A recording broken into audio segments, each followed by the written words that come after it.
Buenos días. Voy a presentar nuestro proyecto que tiene como título Análisis comparativo de estudios sobre la influencia del nivel freático en la capacidad portante de cimentaciones superficiales.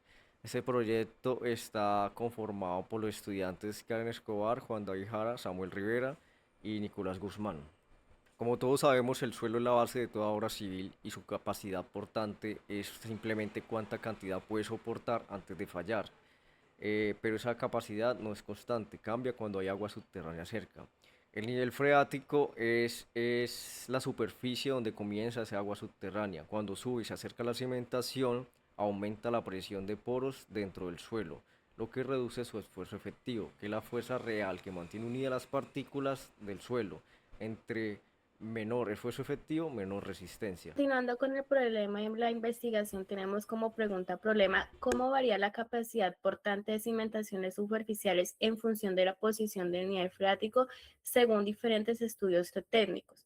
Bueno, nuestro proyecto no es solo una duda teórica, es un desafío de seguridad estructural, ya que en la ingeniería civil actual nos enfrentamos a terrenos cada vez más complejos, ya que debido al crecimiento urbano, el nivel freático, para los que no saben, es el límite superior de la capa de agua subterránea. Varía constantemente por factores climáticos o antrópicos. Al plantear esta pregunta, buscamos determinar mediante la literatura científica cuál es el comportamiento real matemático del suelo cuando el agua satura sus poros. Queremos entender la sensibilidad del terreno, si el agua sube 1 metro, cuántas toneladas de capacidad de agua pierde, cuánta capacidad de carga pierde la estructura. Eso abre una metodología dentro del proyecto de nosotros. Con los objetivos, como objetivo general tenemos analizar la influencia del nivel práctico mediante la revisión y comparación de estudios geotécnicos.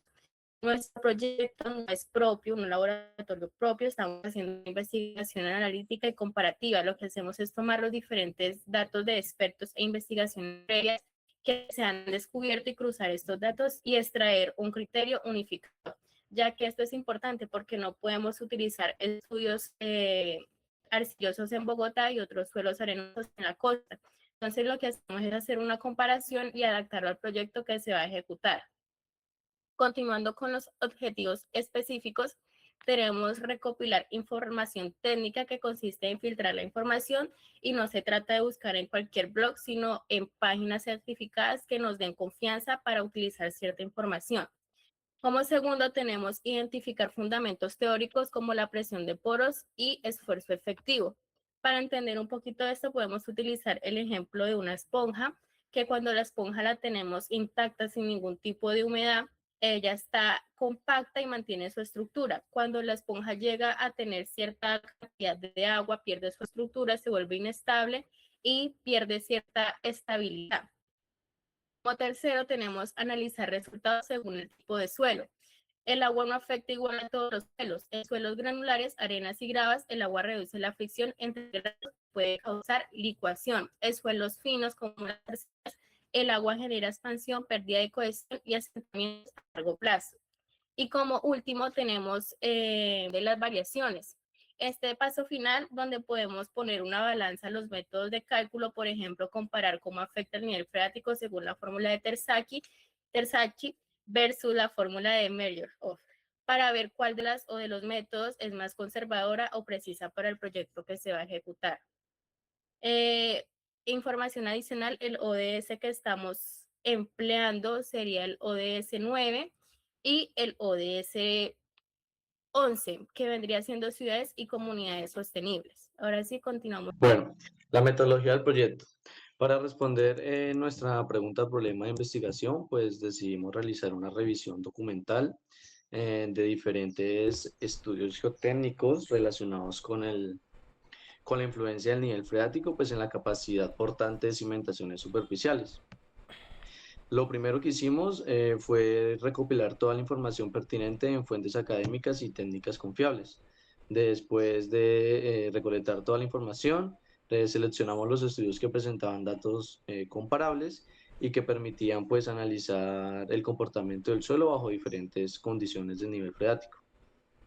Eh, Una vez seleccionados los estudios, organizamos la información teniendo en cuenta variables como el tipo de suelo, la posición del freático y los métodos utilizados pues, para calcular la capacidad portante. Posteriormente realizamos una comparación entre los estudios, obteniendo por los resultados por los diferentes autores. Esto nos permitió identificar tendencias y determinar cómo cambia la capacidad portante cuando pues, el agua subterránea se encuentra profunda o cerca de la cimentación o en la superficie. Continuando con el desarrollo de la propuesta, ante el desarrollo de la investigación, pues analizamos los estudios seleccionados y observamos el comportamiento pues, de la capacidad portante bajo diferentes condiciones hidráulicas. Pues a medida que avanzábamos en la comparación, encontramos un patrón muy claro cuando el nivel freático se encuentra pues a gran profundidad, la capacidad portante no presenta cambios significativos. Sin embargo, cuando el agua se aproxima a la base de la cimentación, pues comienzan a presentarse reducciones importantes en la resistencia del suelo. Los resultados más críticos se observaron cuando el nivel freático pues alcanzó la superficie, pues ya que en varios estudios se reportaron disminuciones considerables pues en la capacidad portante. También identificamos que el comportamiento depende del tipo de suelo, pues por ejemplo las arenas responden de manera más inmediata a los cambios del nivel freático debido pues a su alta permeabilidad, mientras que las arcillas presentan efectos más prolongados porque las presiones de poros tardan más tiempo en disiparse el agua. A partir de estos hallazgos realizamos el análisis comparativo y pudimos establecer que la posición del nivel freático pues, es un factor determinante en el diseño de las cimentaciones superficiales. Por esta razón, su evaluación debe ser considerada ante los estudios geotécnicos para garantizar diseños más seguros y confiables. Les voy a hablar sobre las conclusiones. Como primera conclusión, tenemos que el nivel freático reduce la capacidad portante. El aumento del agua subterránea lo que hace es que incrementa la presión de poros y disminuye el esfuerzo efectivo del suelo. Como consecuencia de esto, tenemos que el suelo soporta menos carga. O sea, para el esfuerzo efectivo sería esfuerzo total menos presión de poros. Como segunda, tenemos que la posición del nivel freático es muy determinante en estos casos, ya que mientras más cerca esté el nivel freático de de la cimentación, mayor será la reducción de la capacidad portante. Por ejemplo, tenemos que el nivel freático profundo tiene una reducción mínima de mayor al 5%, digo, menor al 5%. Y el nivel freático en la base tiene una reducción entre 40% menos 50, menos entre 50%. Como el nivel freático en superficie, tenemos que la reducción superior es al 60%. Tercero, el tipo de suelo cambia la respuesta, ya que el comportamiento del suelo depende de su estructura y permeabilidad. Por ejemplo, tenemos las arenas, las cuales son granulares, las cuales contienen alta permeabilidad, drenaje rápido, cambio inmediato en la capacidad portante. También tenemos las arcillas cohesivas, las cuales tienen baja permeabilidad, drenaje alto, presiones de poros y las cuales permanecen por más tiempo. Como cuarto, tenemos que la permeabilidad controla la disipación de presión de poros. Esto significa que los suelos granulares permiten que el agua circule rápidamente, mientras que los suelos cohesivos retienen el agua por más tiempo.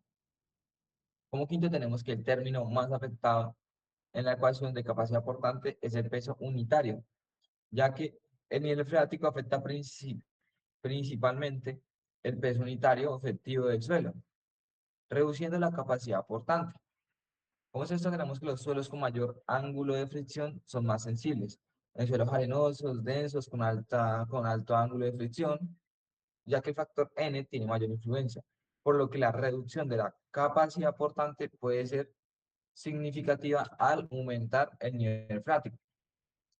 Con las recomendaciones ¿Cómo, tenemos cómo, que tener y considerar el peor escenario hidráulico en el diseño. Las condiciones hidráulicas vendrían siendo el nivel freático alto, filtraciones, lluvias intensas, flujo de agua, suelo seco y el suelo saturado. Entonces tenemos que tener en cuenta todas estas condiciones para poder ejecutar un proyecto. Como segunda recomendación tenemos monitorear el nivel freático en zonas críticas, por ejemplo, las personas que pueden estar viviendo al lado de niveles altos del agua, que estén cerca de las viviendas o donde se mantengan personas que puedan estar en peligro. Como tercero tenemos fortalecer futuras investigaciones con estudios experimentales, que viene siendo apoyar los análisis teóricos con pruebas prácticas para obtener resultados más confiables. Y por último tenemos la recomendación de aplicar herramientas de análisis geotécnico avanzadas, o sea, es usar métodos y tecnologías modernas para mejorar la precisión y seguridad de los estudios del suelo. Tenemos como frase, la evaluación adecuada del nivel freático contribuye a diseños más seguros, estables y sostenibles. Bibliográficas y esto ha sido todo. Muchas gracias.